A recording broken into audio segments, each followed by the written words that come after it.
This is the conference room schedule with a quick kind of wayfinding to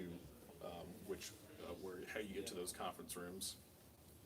This is particularly interesting because there's a couple things that happen. You can look and see, who's got the rooms booked on the schedule, but then you can also look and see in real time if the room is occupied, right? So it's going to use the occupancy sensors and the lights to tell you in real time if somebody's actually in there using that space. So kind of as you walk in, you can get a quick glance and say, okay, if I don't have a reservation, which one of these is open, which one can I go stand in? But this is, like I said, this is intended to develop over time. We'll walk down a little bit and give this second tour, let them come in, and I'll continue here. So now I'm going to take my shot at talking a little bit about the cool stuff with the Distech and Acuity platform. So the lights in this space, so as a smart building consultant, right, we like addressable lights that can be easily changed through programming. And we like, tunable, we like the controllers, we all support different kinds of lights. What Acuity and Distech really brought to the table was something we hadn't used before in other projects. And so not only is it addressable and it can support different light styles, but the control is wireless, right? So we don't have to necessarily physically pull a cable around everywhere. So that was cool. But perhaps the coolest piece was this multi-sensor, and let me point to one here. I call it the multi-sensor. They might call it something slightly different. That's okay, yeah. But the multi-sensor does a lot of really interesting things, right? So it tells us occupancy data, which is something that's you need to, for code reasons, at least in DC. But it also tells you, it gives daylight levels, so occupancy. And I should say it's not just a single type of occupancy, it's occupancy using acoustics as well as passive infrared. So you have kind of these dual sensing technologies. You also get lighting levels, so as those sensors get closer to the perimeter of the building, they can sense lighting levels and help adjust the lights. They also have a Bluetooth beacon in them. So that Bluetooth beacon, now we have a built-in Bluetooth beacon network that we can use for wayfinding and location-based services. And that's really neat when we want to do things like in mobile apps, start doing blue dot wayfinding. So if somebody wants to hold this as we walk around, just like you use Google Maps when you're getting to your office from home, and you're in your blue dot on the highway, navigating to which city or building you're heading to. That same application is available to building users using this technology. So if anybody wants to hold this one. Will the fire department have access to that? So will they is a great question. Again, I will answer that by saying the information is available. So have the conversations happened that have kind of detailed that process? No, but we do believe that is something they'd be very interested in using, right?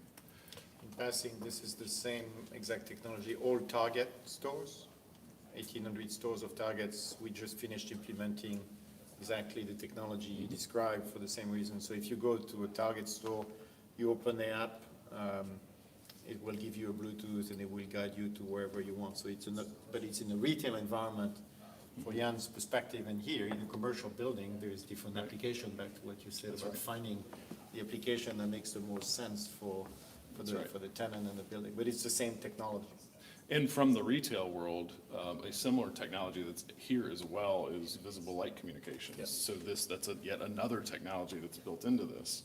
And visible light communications is basically the ability to vary the frequency of the light coming out of that fixture to send data to a mobile device. So where in retail they're using that to maybe zap you a coupon while you're in the store, we haven't decided what the use case might be in an office yet. But again, it's part of the platform. It's built into the technology. So the moment somebody has the great idea, we can say, yes, we can turn that on, and it's available. So it's a lot of power built into the light fixture. And it's, we do lots of IoT building, the building Internet of Things, right? That's as consultants in this area, is what we touch.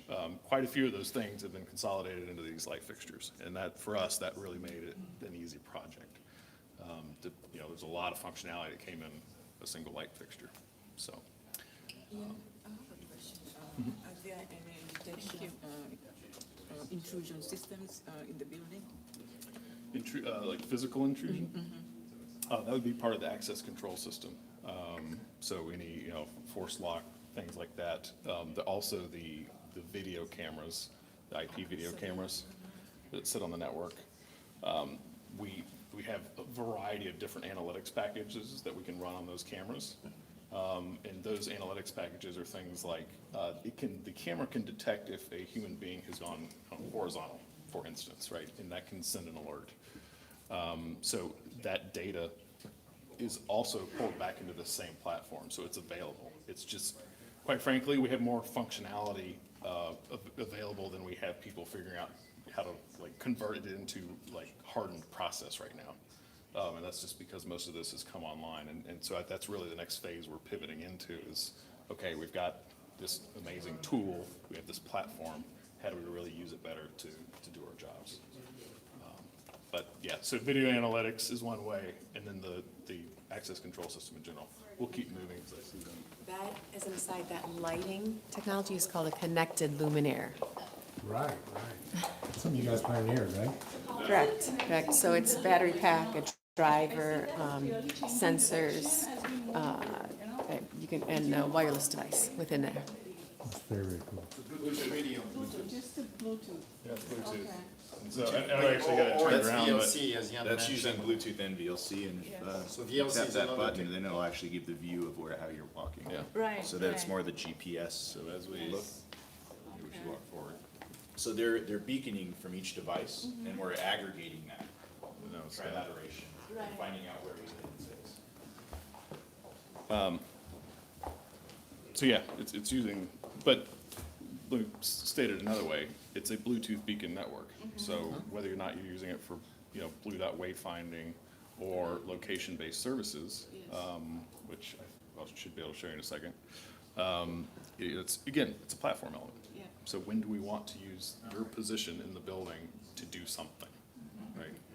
We haven't answered all those questions yet, and we want it to be flexible over time. But it's there, it's built into the lights, you don't see a bunch of things stuck on the wall with double-sided tape. It's a pretty clean, it's a slick install. Yeah, because otherwise in other alternatives, you had separate beacons, they could be in battery operated and so on. The idea was, well, light is gonna be always there, so we may as well put as much technology in it. It's always powered, it's always there. And so, And there is a balance there that they need in terms of that luminaire. You have to make sure that you're not diminishing the power of an LED. So we are, QD Brands does that balancing, so it's important. I've heard there might be new features coming in these sensors, so we might have even asked a few of those questions on this project. So we're very interested to see where QD and Distech continue driving this, because there's a lot. We all need lights in our buildings, and so it is a natural place to put some sensing technology.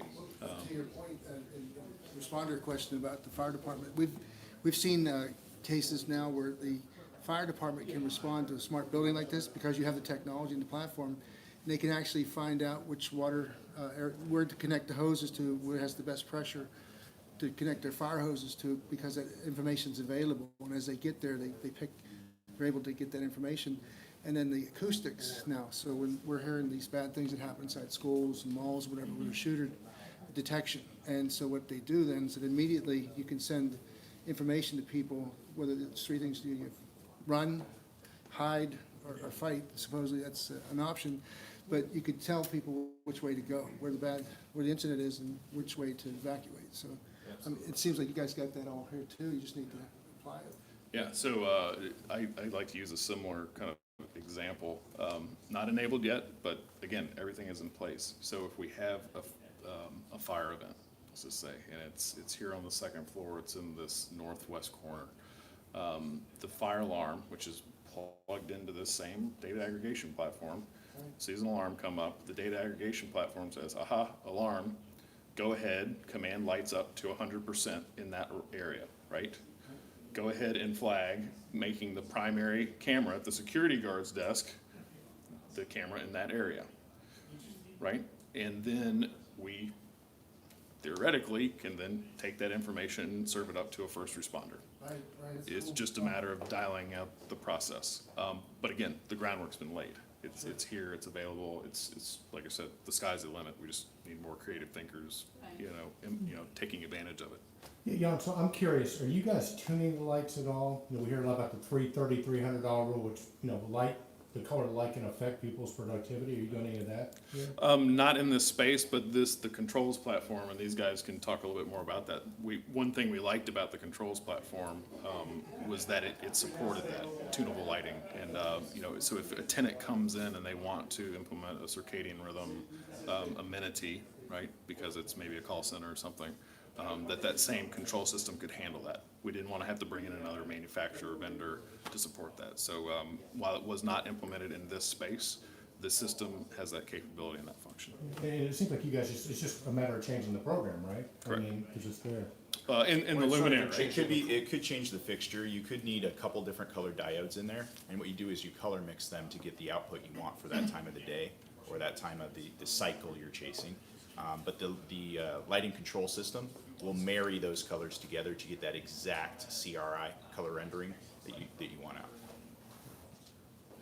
We saw this really cool program where they go outside in Los Angeles and they take their phone and they get the light from outside and they come back inside and they connect it to your system and it produces that internally. And then we've also seen cases where they're actually trying to present that the first stage of cooling would be a blue tint versus the actual mechanical. And I think you guys taught us that. I mean, this came from Acuity. I just remember seeing that at one of the shows. Just like Jan said, you have to have a strategy. If you want to start implementing this, you can have some basic features and you can have the most advanced. I think back to having the platform and then having the strategy saying, well, this is how far I want to take it. If it's just, dimming is the first level, but then you want to do the color tuning, you want to add on new colors and so on. If you've thought of this up front, it's of course a better place. But the one mistake you don't want to make is not having the ability to control your lights. Yeah, one question I get asked a lot is, how much is it going to be to do smart in my building? And I say, well, it depends, right? So that's a really dumb question, right? Well, it's, where we try and direct that conversation typically is, well, let's make some good decisions about that platform piece, right? You don't have to buy all the bells and whistles and tools today, because you might not know, and you might not know the end use cases that you really are trying to support. But let's get the network in place, let's get that data governance model in place, let's figure out where we're gonna store it all, so that you have the flexibility when you decide. I think one flaw that a lot of, projects encounter is that they wanna go buy the thing, right? They wanna buy the function as a separate thing, and that, we advise may not be the best approach. Because it's, you're kind of locking yourself in. What I think you said you handled it very well was that the first cost of the first job to make that standard. Now, you can use this again and again, it's scalable. You could take this to your next building and your next building, and you've done all the really hard lift, as you said, So I think to the point of making a building smart, the first one's gonna take some real serious effort and some good, cohesion between the partners. But then after that, it gets easier. I think like GFL is leading the way. Their buildings, you produce specs out of this. The question was in the room. So it's easier also if you don't have to imagine it every time. So you're producing standards, you're producing design standards, design specification, and then that leads the whole industry toward a smart building up front instead Setting of. the benchmark. Yeah. That's why I think this building right here, I'm so glad we came, because I think this is the Missouri, the kick the tire type thing. Because, this is actually working, doing with occupants that are enjoying these benefits. So that we always had trouble producing the metrics that, the 330, 300. When I first heard that, a couple people in the room said, nonsense, that's not going to work, But we've seen this now. The metrics are bearing out to actual occupants, testimony, and then. So I congratulate this project. I think it will be a benchmark. I think it's an industry standard. People hear this and they're going to want it in their buildings. They're going to want to have this technology. If it's there, why don't we have it? one thing that I really like about this project too is, we have a lot of clients, but a lot of them that are really truly pushing the envelope with this stuff, they're owner occupiers, right? They have that luxury. They can make, big sweeping decisions about, okay, we're gonna install these controls, we're gonna put in this network, we're gonna set these standards. Most people in multi-tenant environments, they don't have that luxury, right? And so from that perspective, this building really is unique. And I haven't seen it to this level done. So we really do hope this becomes a new standard and a model for other multi-tenant buildings to look towards is how, you can enable those richer feature sets in a multi-tenant environment. We're starting to see airports chasing things like this, the healthcare facilities chasing things like this, but this holistic approach, the JLL and Yana put together here, this is the first time we've seen it all together. So it's pretty powerful to walk through and see their presentation, and then watch as other verticals are trying to chase it. This application on the phone, is that just for the building tenants or the occupants here? It could be for guests, but the idea is whatever mobile applications are used in the building, they're for everyone, right? And so there might be some that are more tailored to your space, right? So if I'm Acme Company, I might have one that leverages, again, the platform and the infrastructure, but it's a little bit tailored more to my needs, versus the district center would have one that's available for tenants, for public amenities, but also visitors to the building. No, so overall, do you have an app that's just for district center, or do you have an app for smart buildings and district center is just a part of that? They are still evaluating which direction they want to, basically maybe call it a platform for mobile app that they want to use. And we've been using several. How many of the multi-sensors are in the building? Can you ballpark that, or? In the, just really in these new spaces that are being built out. Yeah. And so one of the next phases is to expand this beyond these new areas into other tenants. So, like, how many are on this floor? Oh, who knows? Dozens? Anybody on this tour? Hundreds? Hundreds, every light fixture. Hundreds. You can see, yeah. Yeah. But again, depending on the kind of light fixtures, this one was a standardized fixture, you could have different, but you can see the density is. You see it there, you see it. Let's that walk is a in, sensor we'll right show there. you some more of the space. Yeah.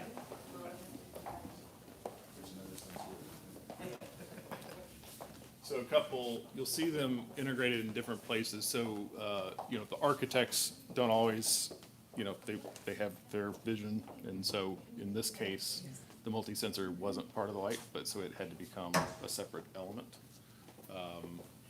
But that's, again, that's their option but we had the flexibility. Another kind of interesting thing, we talked about it being wireless, but see this white box above the can? That's actually the controller, right? That's what makes that fixture addressable. All the communications to and from that light are through that box. And there's a red one behind you, so that one actually has emergency power backup, so very code compliant. And so the tenant goes in there and asks, how can I take advantage of, these kinds of things, I think would be very easy for them to come in and add quickly. Because they're wireless, you're not pulling wire, you're just kind of coming in and taking advantage of the platform that's here. As we walk back, you saw some of this stuff on the slides, but these are, this is, white box open ceiling, so you can see this, but there's, here's one of these Eclipse controllers installed. They all tie back to our centralized network, which is managed separately. So for me, this is important. None of the vendors own the network. The network is a separate infrastructure in the building. The building manages the network separately. A lot of smart buildings, you'll see the vendors come in and install their own network. Might be an IP network, but they manage it. We wanted to get away from that. We wanted something that was really managed more like an enterprise network. Anyway, that's one of those. The other thing I'll brag on these guys, so that controller, as you heard, is run by an Android platform. I think it has its own web server on it, so when they're coming around commissioning the space, they bring a phone, connect to it, and they have a nice, HTML interface to commission the box, which is really cool to see, and a lot easier than The days of, the guy on the ladder with the hood, popping it up and, connecting his laptop, now they bring their iPhone to work and they commission, they test and balance and commission the building, so. Air And balances that, don't that like helps that. with the future state too. So if you have a fixture go down or something happen and you come out to the field, in some cases, we just need facilities to replace the light fixture, and we can have them auto commission each other. So we can pull that out with needing a factory supported tech. And then other cases, the tech can come out and might not even need a ladder because he can Bluetooth into most of the things that are on the site. It's technology. So this is the house demo app. I'm gonna see if this works still. I forget if the sequence is left in here. I wanted to point it out.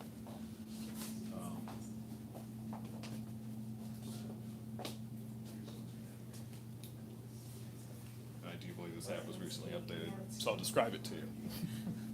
So the blue dot knows where you are, obviously, and so you can have it push notifications to you.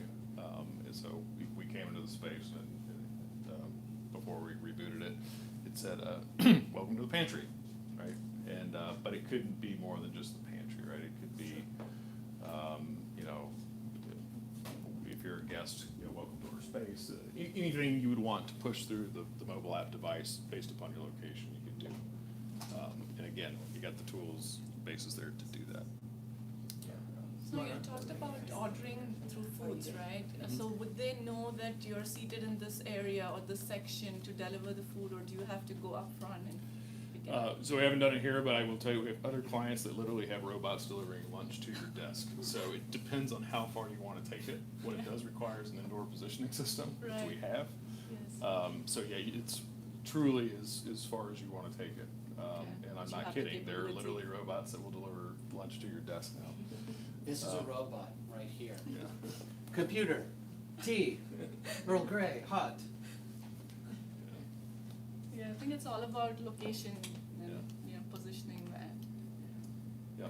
Well, so the one that they use here today is called Fuda, and Fuda is kind of an interesting construct because they, it's not one organization. They flip it around to different, it's kind of like a food truck, I guess, but they flip it around to different organizations. So same user interface from a mobile experience, but you get different restaurants every day. So you can, oh, there's Indian today. I really like Indian. I can order my, or you go down and, buy it directly, but you had that option. Pretty impressive. I guess the only things we didn't see were the kind of the room scheduling stuff. I'm sorry, let me show you one. Now, when you have open space, let's say you don't have a tenant, you put your space out on the internet for for the WeWork style thing, or HutNet style, you think that's? Yes. That's limited that you can actually? So AdWords platform absolutely does that. You can serve, you can make your space available to the public forum if you so choose. And that's one thing that they're considering here. Right. Especially for some of these more public areas. So you can, through the same system, right, you can reserve areas out here in this atrium, which we'll poke our head in as we walk out, but this used to be, before MetLife acquired the property, this whole area was the lobby to the building. It was a big law firm. And so it's this massive lobby and welcome area. They converted it to be kind of an open working area where you come get a coffee, you sit down, and boy, that thing gets jammed up. I mean, talk about a lot of use. It's been a very popular amenity. But there are a couple large tables in there, and those are now part of this system, right? And it's a public amenity. But if I want to reserve the big table at 11:30, I can do that. It's available on here. We're seeing that more and more. We're seeing conferences just kind of come together, and they'll find the big open conference area in the building that has this kind of facility. They know it meets they know it's going to be a good experience. And then they just book it, and then everybody comes in from different places, and it's all kind of just ad hoc. So that's what's coming, Absolutely. So we talked about controlling your environment, so I just, we're here near this room, and as you can see, I'm gonna turn on the lights here. And there go my lights, in the space. So that's, again, it's pretty slick. Temperature, I can set the temperature, I can scroll it up and down to change my set point, here, right? And where applicable, you can turn the fan right? And this also, yeah, can be expanded to your blinds, your shades, et cetera. So you have this mobile interface to really adapt, change your environment. So, again, it's kind of, it'll be really interesting to see what the tenants want to use, how they want to use it, and really where they drive it. I expect to see innovation out of the tenants, right? Well, there's just an article this morning I read about the X-Jet. They're in the digital age. Everything they've ever done in their lives has been through a phone or a smart device, and that's what they expect. They walk in, they're not gonna be looking for light switches or temperature sensors to turn up and down or occupied. They're gonna wanna just connect and just start, And so I think we've been tracking the trends, and this is probably the most advanced deployed application that's really ready, and we're walking around doing it, but this is going to change. This is gonna have a big impact. I think it's gonna really move the needle as far as what people expect. Or I'm dashing to catch that metro and I forgot to turn off my lights, and so I just, decided to do it here. Yeah. As opposed to running back. Oh, except that was the temperature. So It's not if, lights. question for you, if one of those millennials comes up with a new feature that is not present on the current ecosystem, is the ecosystem one that has an API or something that can, new ideas can be integrated? Absolutely. You can use, so this, That's the idea. and that's really what drew us, right, to this particular platform is it is open, right? And so you can handle indoor positioning a lot of different ways, but this one, it actually, there's an open API that you can pull that indoor positioning data out of. So if you have someone with a great idea of how to use it, we can, their position data can be served up to them, to whatever they want to do with it. So it's that flexibility. And what is the platform? This is the Enlight Eclipse platform. We actually call it the sensory network, the Oh, okay. sensory network. Okay. Should ask the experts. We just write performance specifications, our group. We just come in and say, here's the things it shall do, right? And it just so happened that this platform did all those things. And what we think was a very nice little package. And it was, from an install perspective, it made a lot of things a lot easier. Also, you were mentioning about standards, and there are different types of standards, and I wanted to clarify what you were referring to, because you've got the standard, figuratively speaking, oh, look how great we're doing, we're setting the standard. Then you've got a de facto standard where you're truly leading the industry and people are following. And then perhaps the highest type of standard is an actual standard, an ANSI accredited standard that speaks to some sort of normative compliance. Where is your project on that sort of continuum? I would say it's more from a guidance perspective, right? So it's on the continuum, it's at the lower end of that scale. We're, for this building, and here's why. MetLife is in business to rent space in this beautiful building, and they want, ultimately they want flexibility for their tenants, right? And so if you have a tenant that comes in that says, I don't care about all this, I want to do what I want to do, that you don't want to have such a hard standard that says no, you can't do it. It's still your space, it's your box, you can do what you want with it. We would like to think that won't be the case, that they will instead be delighted that they don't have to spend this money to tap into something like this. So the standards are more of guidelines. So we've called them last year, smart building standards for the building. But they're more guidelines. They're guidelines to say that, if you want to take advantage of this infrastructure, here's how you do it. Here's what you can give to your design team, and have them very easily replicate what you're seeing here in these spec suites. You might call it a reference implementation. I like that term better. John, has there been any sort of, from a business case, right? I mean, is it helping get tenants in? Are the tenants happy? Are they willing to pay more rent? And what does it do from a financial, for MetLife in terms of the value of the building? Yeah, MetLife is obviously the best one to answer that question, but the feedback I've gotten from the brokerage teams is that it's still relatively new for tenants to be asking these questions, and so you almost have to show them. So we built, some flyers and things to help them understand the technology as they come in the building. Does it command more rent? The feedback I'm getting is no, it's expected.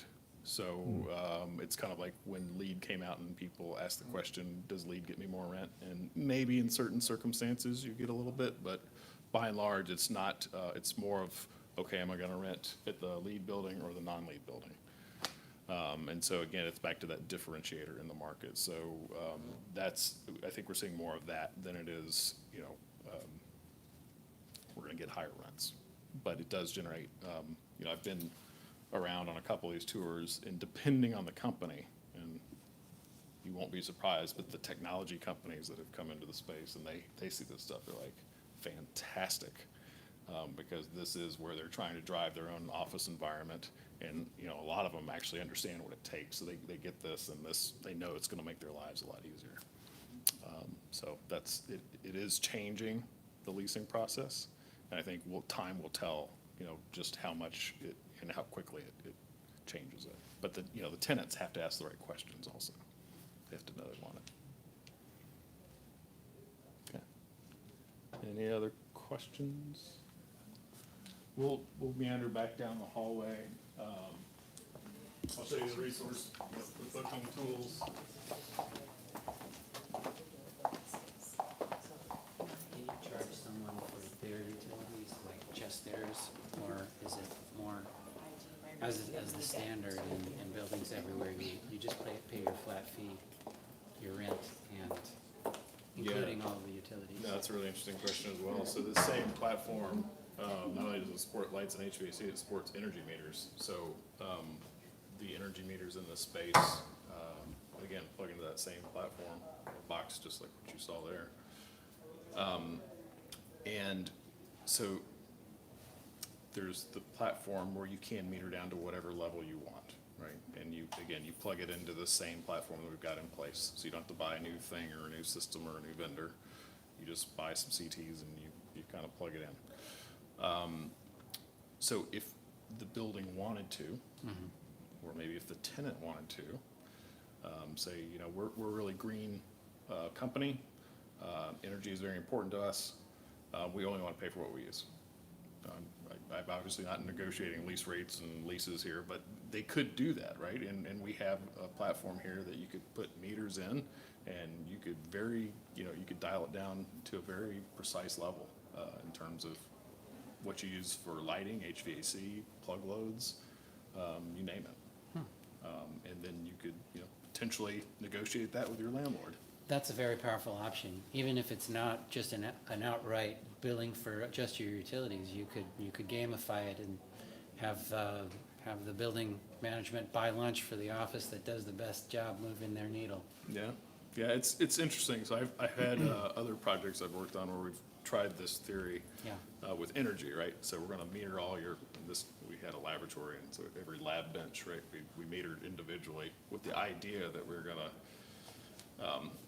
at the time we wanted them focused on the science, like do your bench work, but we also, you use a lot of energy at those benches, so how can we incentivize you to maybe turn that off at the end of your experiment?